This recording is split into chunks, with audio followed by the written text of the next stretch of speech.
Hey everyone, Reid Henrichs with Valor Ridge, and the purpose of today's video is about standing your ground.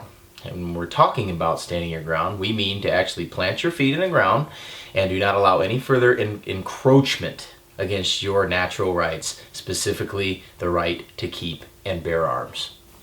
Here in the United States, we have a history of standing our ground against tyranny. And before we even begin this, we have to ask, well, what is tyranny? Tyranny, by all definitions that you can look at, is going to be when the person in charge, whether that's a dictator or a party such as a communist party or a king, a monarch of any type, assumes power that they simply do not have consent to exercise. The Bill of Rights is the first 10 amendments, the first 10 changes to the Constitution.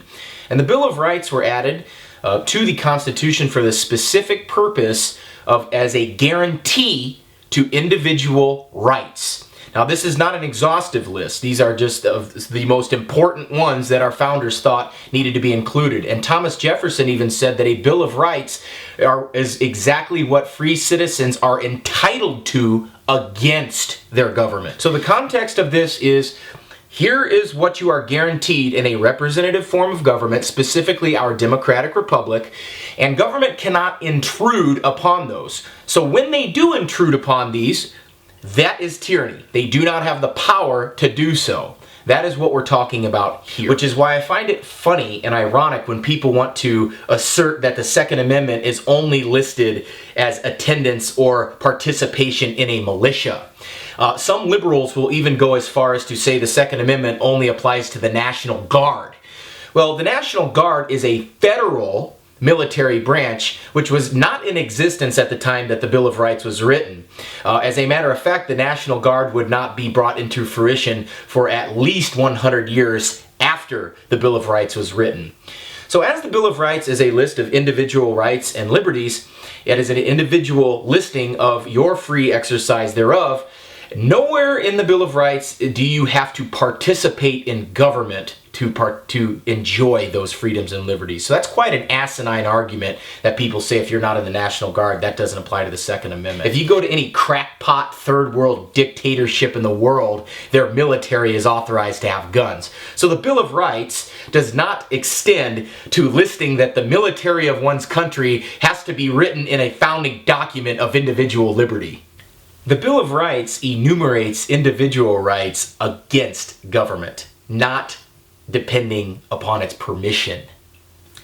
If people want to pass further gun control, as some states are attempting to do and some people in the federal government are attempting to do, if they're going to pass it and say that people can no longer have semi-automatic magazine-fed rifles in a military caliber, which, by the way, folks, military calibers first exist in civilian calibers. That's how it's developed. Civilians develop the technology. The military steals it and uses it. That's how it's always worked, at least since the beginning of our nation's military.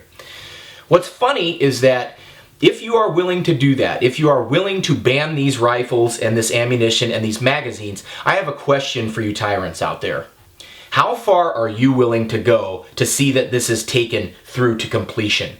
How far are you willing to go to take this into force? And furthermore, what mechanism are you willing to use to see that your plans succeed? Are you willing to go door to door, knock on people's doors, and demand that they give up their personal property because you want them to? Are you willing to violate the Bill of Rights? Are you willing to see this happen? Because what's going to be required to happen is that you will have to enforce this law. Here's what I do know happens when people have tyranny in their government. These are the 5 stages that happen throughout history. Step number 1 is outrage against the overreach of government. That's outrage. We see this on a daily basis in this country. The second manifestation against tyranny is civil disobedience. In other words, people just refusing to comply with unjust laws. We've seen this against unjust laws in Connecticut, in New York, in California. People simply are not complying with this. Nobody turned in their guns in Connecticut. Nobody written registered their stuff. From what I understand and what I've read, there's been over a 90% disobedience level. It's not going to happen. Do you think that this is going to happen in Texas or Tennessee or anywhere else where people respect the Second Amendment? Of course not. The third phase of resistance against tyranny is armed resistance. In other words, people take up arms and they fight back by force of arms. We saw this happen at Lexington and Concord. We've seen this happen recently in our country's history at the Battle of Athens in Tennessee in 1946. You had armed resistance against an overreach of government. That's why the Second Amendment was written. The fourth phase is where things really get interesting, because that's open rebellion. And during the American Revolution, we saw people take a force of arms, and not only was the initial armed resistance met at Lexington and Concord, after that, you had open rebellion in the colonies, specifically starting in Massachusetts and spreading its way throughout the land. And this is when things really start to build steam. This is when people really start to resist and openly fight back on a large scale. And the fifth and final stage is full-blown revolution. This is when people have said, we're tired of this, we're done with it completely, we need a fresh start. We need to start completely over again, wipe the slate clean, we are going to start anew. We saw this in 1776 with the Declaration of Independence. At this point, it wasn't just open rebellion against the king and parliament. It was, we're going to start another country. We're going to implement a new form of government. We also saw this in the 1860s in the United States when the war between the states happened.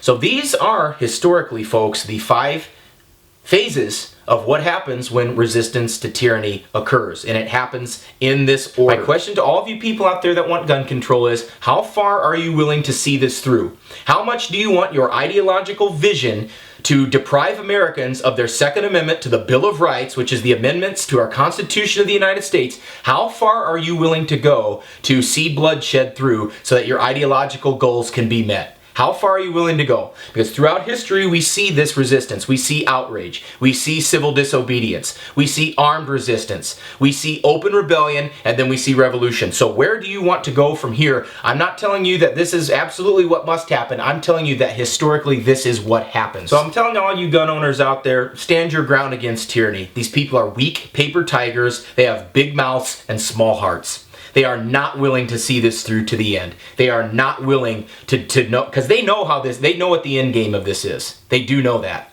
They study history, but they're betting on their desire control as being more than your desire to stay free. I argue the opposite. Our desire to stay free is much more than their desire to control. I know of no case in recorded history where gun confiscation was not immediately followed by either a massacre or a vast diminishing of your individual liberties. This is Reid Henrichs with Valor Ridge reminding you, the lessons that we learn are written on the tombstones of others. We'll see you on the ridge.